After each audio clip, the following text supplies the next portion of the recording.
Hello friends, good morning. This is Ankit Kumar from SKDU.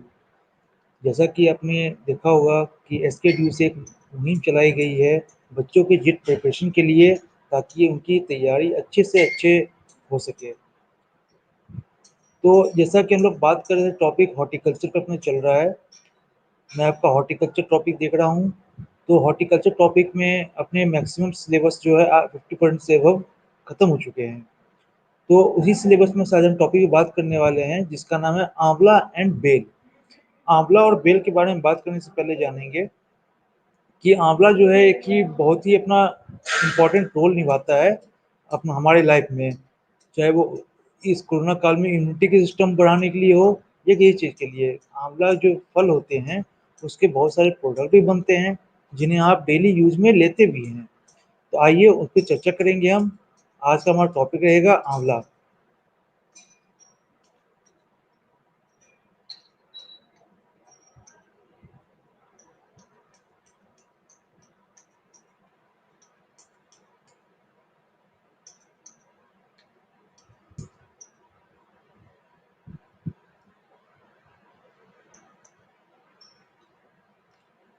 तो शुरुआत करते हैं अपने आंवला फ्रूट से। सबसे पहले कोई चीज़ जानने के लिए हम लोग साइंटिफिक नेम जानते हैं, क्रोमोसोम नंबर जानते हैं, उसकी फैमिली क्या है, ओरिजिन क्या है, जीनस स्पेसीज क्या है। इन सबसे मैक्सिमम क्वेश्चन हमारे पुटअप होते हैं। आपके साइंटिफिक नेम जो हैं वो कई फ्रूट्स के पूछ सकते हैं, तो आपको उनको रिमेंबर करना ज़रूरी है। तो जैसा कि देख रहे होंगे आप डिस्प्ले पे आंवला। आंवला का साइंटिफिक नेम होता है इम्ब्लिका ऑफिसियनालिस। इम्ब्लिका ऑफिसियनालिस। फैमिली इसका होता है ईओफोर्बेसी।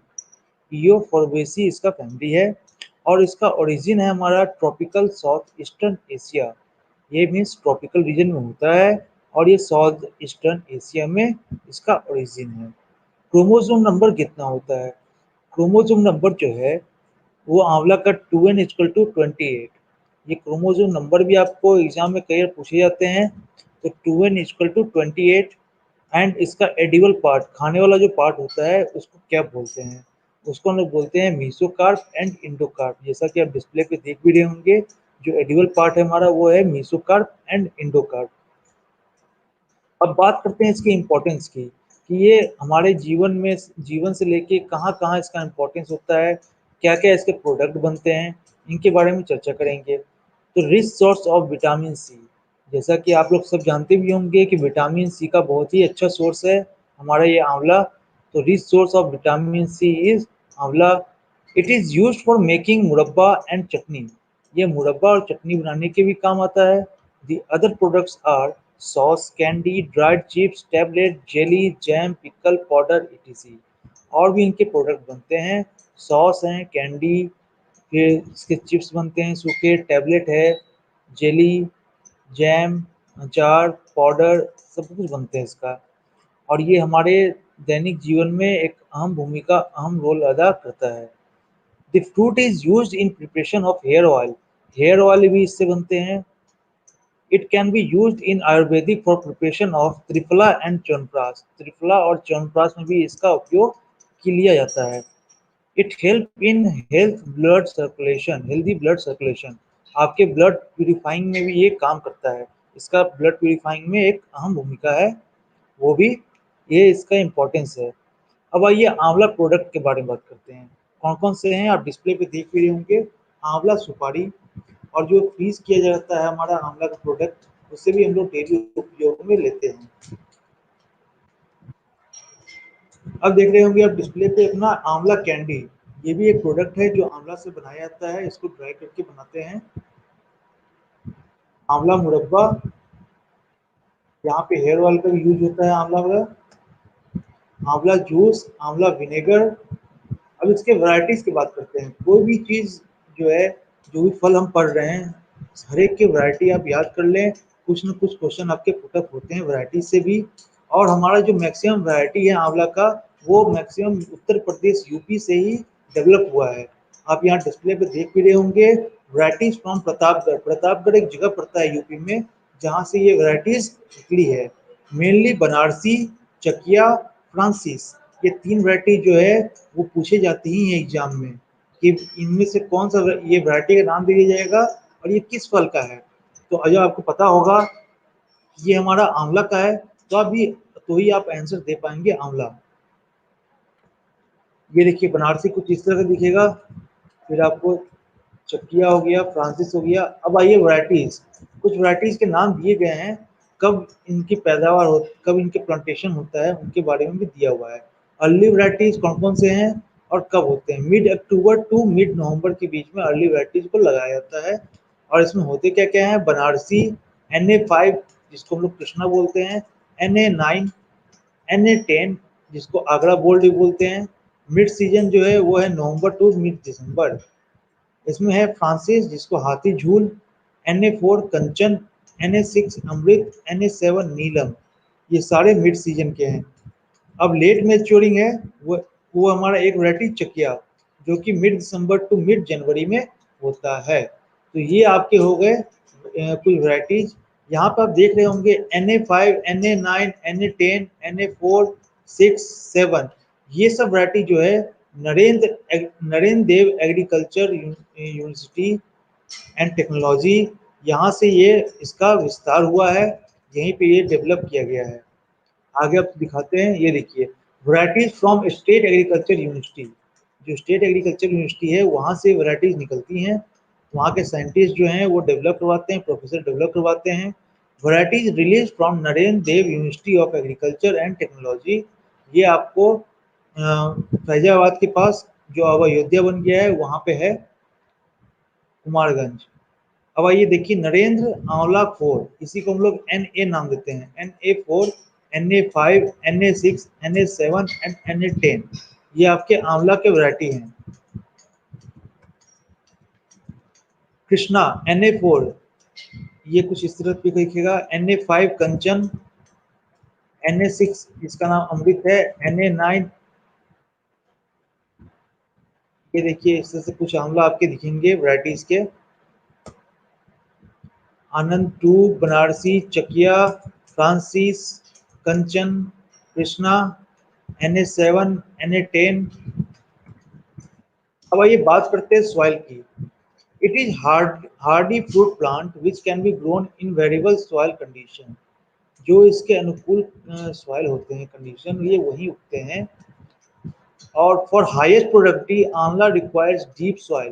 गहरी सॉइल जो है, जो गहरी जुताई होती है, जो गहरा सॉइल होता है, जो प्लांटेशन बहुत नीचे तक जाता है जिसमें, तो आपका जो सॉइल का लेयर होना चाहिए वो हार्ड नहीं होना चाहिए, सॉफ्ट रहे, तो ही वो प्लांट का जो रूट है वो अंदर जा पाएगा। तो क्या है, requires deep soil ranging from sandy loamy to clay soil. Sandy loamy soil से लेके क्ले सॉइल तक में इसका आंवला का प्रोडक्शन होता है। इसका पीएच कितना होना चाहिए हमारा, 6 से लेके 9.5, 6.0 से लेके 9.5 इसका पीएच रेंज होना चाहिए। अब बात करते हैं क्लाइमेट की। हमारा क्लाइमेट किसी भी प्रोडक्शन को इफेक्ट करता है कि हमारा प्रोडक्शन कैसे और से और ज़्यादा ज़्यादा हो। तो आंवला ये सब ट्रॉपिकल प्लांट है। A mature amla tree can tolerate freezing as well as high temperature up to 44 degree C. यहाँ पर देख रहे होंगे कि बहुत कम टेम्परेचर में भी इसकी सहन शक्ति होती है, और सबसे ज़्यादा टेम्परेचर हो जाए तो भी इसको कोई फर्क नहीं पड़ता। मैक्सिमम टेम्परेचर कितनी हो जाइए, 44 डिग्री सी। और टॉलरेट फ्रीजिंग मीन्स अगर बर्फ गिरती है तो भी ये इसको सहन कर लेता है। प्रोपेगेशन किस तरह होता है, amla is generally raise through seed. Amla का जो रेजिंग होता है वो जनरली प्रोपेगेशन सीड से होता है। रूट स्टॉक से कैसे, raising of seedling is essential for root stock. अब सीडलिंग बनाने के लिए जो हमारा नर्सरी होता है उसमें हमारा रूट स्टॉक भी अहम भूमिका अपनाता है। Seedling raised in March April can be easily use for budding in July September. जो सीडलिंग हम नर्सरी में लगाते हैं, चाहे वो पॉली बैग हो या हमारा सीड बेड हो, तो उसमें अगर हम लोग रूट स्टॉक लगाते हैं मार्च अप्रैल में, वो इजिली प्रिपेयर हो जाता है किसके लिए, बडिंग के लिए, जुलाई टू सितंबर में। At central institute of arid horticulture Bikaner, यहाँ पे देखिए ध्यान देने वाली बात क्या है कि central institute for arid horticulture, CIAH, ये पूछ सकता है क्वेश्चन, इसका फुल फॉर्म पूछ सकता है, ये कहाँ स्थित है यही पूछ सकता है। तो याद रखिएगा central institute for arid horticulture कहाँ पे है अपना बीकानेर में। Perforated polybag are use for root stock raising. Perforated polybag का मतलब हो गया छेद वाली जो पॉलीबैग होते हैं, पॉलीबैग जो होते हैं ब्लैक कलर के, उसमें हम लोग छेद करते हैं ताकि इसका वाटर जो है वाटर लॉजिंग ना हो, वाटर अपना ड्रेन ऑफ हो जाए। 5 to 6 months old seedling become ready for budding. 5 से 6 महीने के जो सीडलिंग होते हैं तैयार, वो बडिंग के लिए बाद में अपने प्लांटेशन के बाद तैयार हो जाते हैं। अब बडिंग देखिए, इन आंवला the four cut and patch budding, ये सब टेक्निक है। Four cut and patch budding ये टेक्निक है प्लांटेशन में। तो इन आंवला the four cut and patch budding techniques have given 85 to 100% success. तो ये 85% से लेके 100% सक्सेस देता है। कौन सा? Four cut and patch budding आंवला में। Planting, grafted or budded amla plants are planted 7 to 10 meter apart during July August, July to August और फरवरी। जुलाई टू अगस्त और फरवरी के बीच में जो आंवला प्लांट्स लगाते हैं वो 7 से 10 मीटर की दूरी पे लगाते हैं। Amla tree bears flower twice in a year. Amla tree जो है साल में 2 बार फ्लावरिंग करती है। इन साउथ इंडिया फरवरी से मार्च के बीच में करती है, and June July. North India में फरवरी से मार्च के बीच में होता है। फ्रूटिंग इन अर्ली वैरायटीज, जो अर्ली वैरायटी होती है उसमें फ्रूटिंग कब होती है? नवंबर में होती है। जो लेट वैरायटी होती है वो फ्रूटिंग, उसकी फ्रूटिंग होती है दिसंबर में। And pollination mainly by wind, और इसका जो पोलिनेशन होता है वो मेनली होता है विंड के द्वारा, जो हवा के द्वारा पोलिनेशन होता है, उसी से ये इसका ग्रोथ होता है। इम्पोर्टेंट डिजीज क्या क्या है इसके? इम्पोर्टेंट डिजीज हैं रिंग रस्ट, और जिसको आंवला रस्ट भी बोलते हैं, रिंग रस्ट एंड आंवला रस्ट। साइंटिफिक नेम इसका है रेवेनेलिया इम्ब्लिके। रेवेनेलिया इम्ब्लिके जो है इसका साइंटिफिक नेम है। कुछ इस तरह से आपका दिखेगा ये डिजीज। पत्तियां इसकी पीली पड़ जाती है और टूटने लगती हैं। अब आइए फिजिकल डिसऑर्डर के बारे में बात करें। फिजिकल डिसऑर्डर क्या क्या है? Internal fruit necrosis. Internal fruit necrosis means फल के अंदर जो है ये सड़न हो जाती है, इस तरह का आपको सड़न दिखाई देगा। ये मेनली किससे होता है? It is mainly due to boron deficiency. Boron नाम के माइक्रोन्यूट्रिएंट भी होते हैं, उसकी डिफिशियंसी से हमारा ये फिजिकल डिसऑर्डर होता है, जिसका नाम है internal fruit necrosis. Thank you. तो ये हमारा क्लास था आंवला के ऊपर। अब बात करते हैं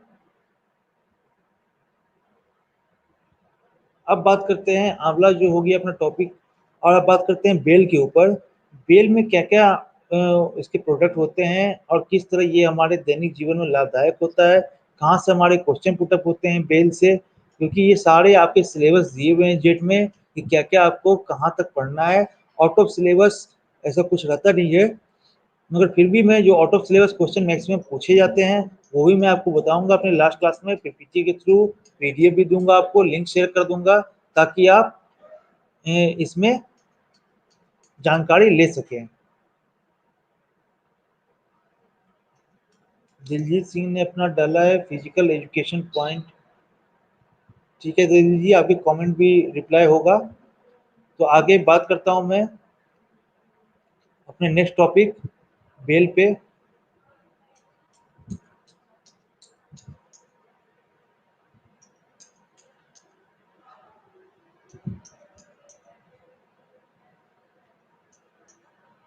यहाँ देख रहे होंगे आप डिस्प्ले पे आ चुका है बेल।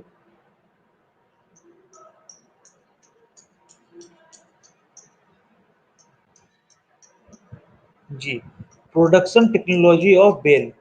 बेल का प्रोडक्शन टेक्नोलॉजी कैसे कैसे इसमें क्या होता है, कैसे प्रक्रियाएं अपनाई जाती हैं, क्या क्या इसके वैरायटीज हैं, ये सारी चीज़ आपको बताई जाएंगी। तो जैसा कि आप देख रहे होंगे बेल, इसका जीनस है एग्ली एंड स्पीसीज है मार्मेलोस। यानी आपका साइंटिफिक नेम क्या हो गया? एग्ली मार्मेलोस। जी हाँ, जीनस एग्ली, स्पीसीज मार्मेलोस, तो आपका साइंटिफिक नेम हो गया एग्ली मार्मेलोस। फैमिली इसका है लुटासिएई। क्रोमोसोम नंबर इसका देख रहे होंगे 2n=18, ये इसका क्रोमोसोम नंबर है। सेंटर ऑफ ओरिजिन क्या है? इंडिया। इंडिया में इसकी ओरिजिन है। अदर नेम्स इंडियन क्वींस से नाम जानते हैं, सिरफल, सिरफल भी इसको जानते हैं, एंड स्टोन एप्पल के नाम से भी ये जाना जाता है, बेल फल। वाई इट इज इम्पोर्टेंट, ये इम्पोर्टेंट क्यों है? A therapeutic boon of human health के इम्यूनिटी सिस्टम से लेके सब कुछ को बढ़ाता है वो। This source of protein, carbohydrate, vitamin, tannin, volatile oil, alkaloid and steroid ETC, ये सारे चीज इस बेल फल में उपलब्ध होते हैं। नोन एज क्लाइमेट प्यूरिफायर, ये क्लाइमेट को प्यूरिफाई भी करता है, इसलिए इसका नाम है क्लाइमेट प्यूरिफायर। ये हवा को शुद्ध करता है, कार्बन डाइऑक्साइड को रिड्यूस करता है। अब आइए सॉइल एंड क्लाइमेट के बारे में चर्चा करेंगे। तो bael is the fruit crop of sub tropical region का ये एक फल है। Also can perform well in tropical, arid and semi region. तो ये क्या, ट्रॉपिकल, एरिड और सेमी रीजन तीनों जगह आपका भी ये लाभदायक फल है, और यहाँ भी हम लोग उगा सकते हैं। Fairlie rich and well drained Sandy loamy soil is best. जो इसका रिच सॉइल है, जहाँ पे इसकी फर्टिलिटी ज़्यादा होती है, प्रोडक्शन ज़्यादा होता है, वो होता है sandy loam soil. Sunny situation, जहाँ पे गर्मी ज़्यादा हो, warm humid climate are ideal, जहाँ पे ह्यूमिडिटी ज़्यादा हो वहाँ पे भी ये इसका प्रोडक्शन अच्छा होता है। Can be withstand in 47 to 49 degree C, ये 47 से लेके 49 डिग्री सेल्सियस तक भी खड़ा रहता है, टू -5 टू -7 डिग्री सी। यहाँ जब फ्रीजिंग टेम्परेचर आता है -5 टू -7 डिग्री सी तक भी ये प्लांट्स स्टैंड रहता है। इसका पीएच क्या होना चाहिए ग्रोथ के लिए, प्लांटेशन के लिए 6.0 से लेके 8.5 तक, 6.0 से 8.5 इसका पीएच होना चाहिए सॉइल का। इसके वैरायटीज कौन कौन से हैं, तो हम लोग चर्चा करेंगे ओनली वैरायटीज पे, क्योंकि आपको इतना डीपली इंटरनली नहीं जानना है, यहाँ से आपके क्वेश्चन भी पुटअप नहीं होते हैं। तो हम लोग का जो वैरायटीज है वो है NB5, NB7, NB9, NB16, NB17। जैसा कि पहले भी आपको बताए थे अभी हम आंवला में, कि जहाँ ये नरेंद्र बेल, NB का मतलब है Narendra bael 1 and Narendra bael 2 are most useful for processing. ये नरेंद्र बेल 1 और नरेंद्र बेल 2 जो है, ये किसी भी चीज़ को प्रोसेस करने के लिए, जो प्रोडक्ट बनाने के लिए यूज होता है, वो इन्हीं का होता है। CISH-B1, CISH-B2, गोमा यशी, पंत अपर्णा, पंतनगर की वैरायटी है पंत अपर्णा, पंत शिवानी, पंत सुजाता, पूसा वैरायटी है पूसा उर्वशी। ये सारे वैरायटीज आपको एग्रीकल्चर यूनिवर्सिटी से निकले हुए हैं, कुछ रिसर्च इंस्टीट्यूट से निकलते हैं। कुछ इस तरह के बेल होते हैं CISH-B1 के, CISH-B2, NB9, ये नरेंद्र देव का है, नरेंद्र देव एग्रीकल्चर यूनिवर्सिटी, यहाँ पे ये उगाई गई है। और ये इस बेल का वेट है 9 kg। जी हाँ, एक बेल का वेट है 9 kg, और अभी तक पूरे वर्ल्ड में सबसे बड़ा बेल इसी का पाया गया है, NB9। NB5 कुछ इस तरह का दिखेगा आपको, पंत अपर्णा कुछ इस तरह का रहेगा, पंत उर्वशी। अब बात करते हैं प्रोपेगेशन की। Usually usually propagated by seed से इसका जैसे कि देख रहे होंगे, सीड से ही प्रोडक्शन ज़्यादा अच्छा होता है। सोइंग टाइम है क्या इसका, जून। Seed germinate seed germinate within 3 weeks, 3 हफ्ते में इसका सीड का जर्मिनेशन होता है। रेडी फॉर ट्रांसप्लांटिंग, ट्रांसप्लांटिंग एक प्रोसेस है, जो पौधा एक जगह से लेके दूसरी जगह हम लोग ले जाते हैं और वहाँ लगाते हैं, उसको ट्रांसप्लांटिंग बोलते हैं। Ready for transplanting 7 weeks after sowing, 7 weeks after sowing means जो हमारा सीडलिंग तैयार होता है उसे 7 हफ्ते के बाद हम लोग इसका ट्रांसप्लांट करते हैं। बेल सीड अब कुछ इस तरह से दिखेंगे, सॉरी। अब आइए प्लांटिंग, प्लांटिंग डिस्टेंस क्या होनी चाहिए, क्या इसका टाइमिंग होना चाहिए, और क्या इसके पिट्स के साइज होने चाहिए। तो देख रहे होंगे pits of 90 centimetre into 90 centimetre into 90 centimetre. जो हमारा गड्ढा होता है वो 90 × 90 × 90 सेंटीमीटर का होना चाहिए। Planting distance 8 metre into 8 metre, 8 × 8 metre की दूरी पर हमारा लगाना चाहिए क्या, बडेड प्लांट। और जो सीडलिंग से होते हैं वो होते हैं 10 मीटर इंटू 10 मीटर, ये प्लांटिंग डिस्टेंस होता है। अब प्लांटिंग टाइम क्या होती है हमारी, फरवरी टू मार्च हमारा प्लांटिंग टाइम होता है, और जुलाई टू अगस्त ये हमारा क्या बेल का प्लांटिंग टाइम है। अब हमारे नेक्स्ट टॉपिक के बारे में बात करेंगे, वो है harvesting and yield. Bael is climacteric food. Bael जो है मौसमी फल है। Plants start fruiting after planting. Plant जो है हमारा फ्रूटिंग कब देता है? प्लांटिंग के 4 to 5 ईयर्स जो बडेड होते हैं और ग्राफ्टेड प्लांट होते हैं उसमें 4 से 5 साल लग जाते हैं प्लांट फ्रूटिंग में। Fruit takes around 8 to 10 months। फल जो है 8 से 10 महीने लगते हैं टू मैच्योर, पकने में, and 10 to 12 months for ripening. और इसके जो मीठेपन आते हैं फल में वो 10 से 12 महीने लग ही जाते हैं आफ्टर फ्रूट सेट, मीन्स आपके जो पौधे लगे हैं उसके बाद। अब पोस्ट हार्वेस्ट मैनेजमेंट आप देख रहे होंगे, यहाँ कई तरह के फिगर हैं। ये क्या है? पोस्ट हार्वेस्ट मैनेजमेंट मैंने आपको पहले ही पढ़ाया था कि पोस्ट हार्वेस्ट उस प्रक्रिया को कहते हैं जब हमारा हार्वेस्टिंग होता है उसके बाद की प्रक्रिया को हम लोग पोस्ट हार्वेस्ट बोलते हैं। इसके प्रोडक्ट्स क्या क्या हैं? Bael pulp, juice, nectar, dried and sliced bael, bael wine, candy, preserves क्या है? मुरब्बा, प्रिजर्वेशन में मुरब्बा, बेल सलाब, jam, bael powder, etc.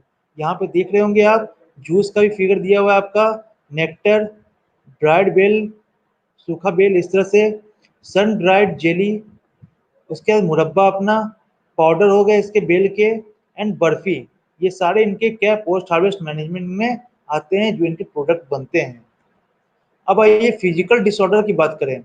Fruit drop and cracking, देखा होगा आपने भी कि बेल के फल ऊपर से टूट के कई बार गिर जाते हैं नीचे और वो फट जाते हैं, या बेल ऊपर पेड़ में लगा होता है तब भी फट जाते हैं, उसको हम लोग बोलते हैं fruit drop and cracking. Main problem before ripening, ये परिपक्व होने से पहले इसका मेन प्रॉब्लम होता है। चिलिंग इंजरी, चिलिंग इंजरी क्या है? ये भी इसका फिजिकल डिसऑर्डर है। Appearance of brown spot on the fruit surface develop during storage of fruit below 9 degree C। जब 9 डिग्री सेल्सियस से नीचे इसको हम स्टोरेज करते हैं तो इसमें ब्राउन स्पॉट आने लगते हैं, तो ये इसका चिलिंग इंजरी हो गया। चिलिंग का मतलब हो गया ठंडापन, चिल्ड करना। अब आइए बात करते हैं डिजीज की। इसमें डिजीज है फ्रूट कैंकर। फ्रूट कैंकर एक डिजीज है जो बेल में पाया जाता है, जिसका नाम है जैंथोमोनास बिल्वई। जैंथोमोनास बिल्वई। अब इसमें पेस्ट कौन कौन से लगते हैं? लेमन बटरफ्लाई, जिसको हम लोग बोलते हैं पेपिलियो डिमोलस।